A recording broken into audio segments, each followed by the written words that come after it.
Gordon had finally made it to the station in London. Being such a grand engine, hundreds of people tried to get their pictures taken with him and had to be shooed away with the police. However, none of that mattered to Gordon. He was cross. He had expected to come back to King's Cross. Not, well... What do you mean it's St. Pancras?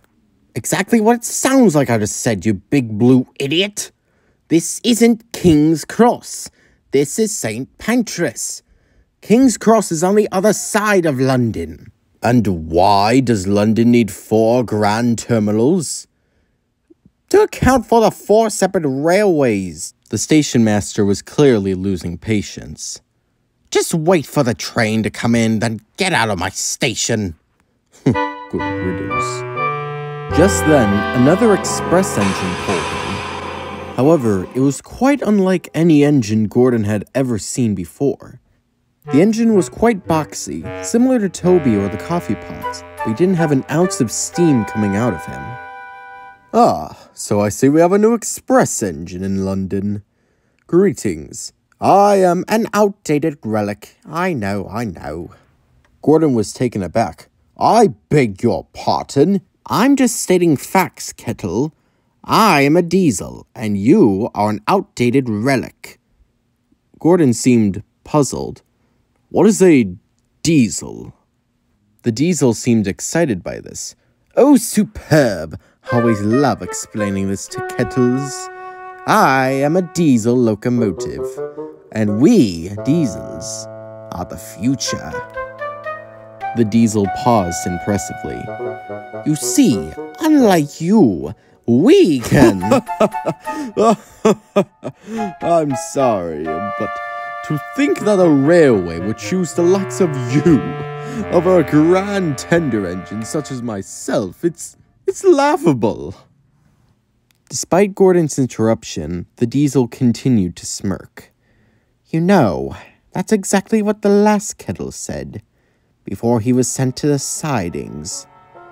Gordon looked over at the side of the yard to see a rusted old tender engine.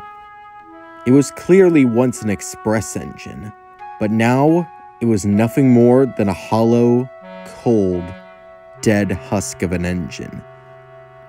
Its livery was unrecognizable under the layers of dirt and rust that covered the engine. And at the front, this once living engine was now left with nothing but a rusted shut smokebox door. Gordon was horrified. True tragedy, that one. He was a real friendly sort, but that's the price for modernization.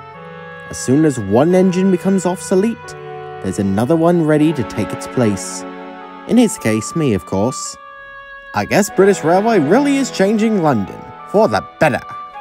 Gordon glared at the diesel, before turning mournfully silent. Just then, the guard blew his whistle, and the diesel pulled away. Welcome to the new St. Pancras, the diesel cried from the distance. Gordon simply stared at his buffers until it was time to leave.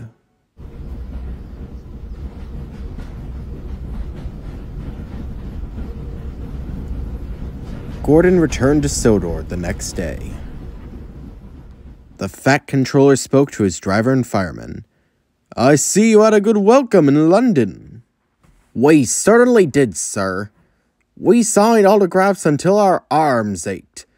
And Gordon had his photo taken from so many directions, he didn't know which way to look. Good. I'm sure he enjoyed himself. Didn't you, Gordon? Oh. No, sir. I didn't. What?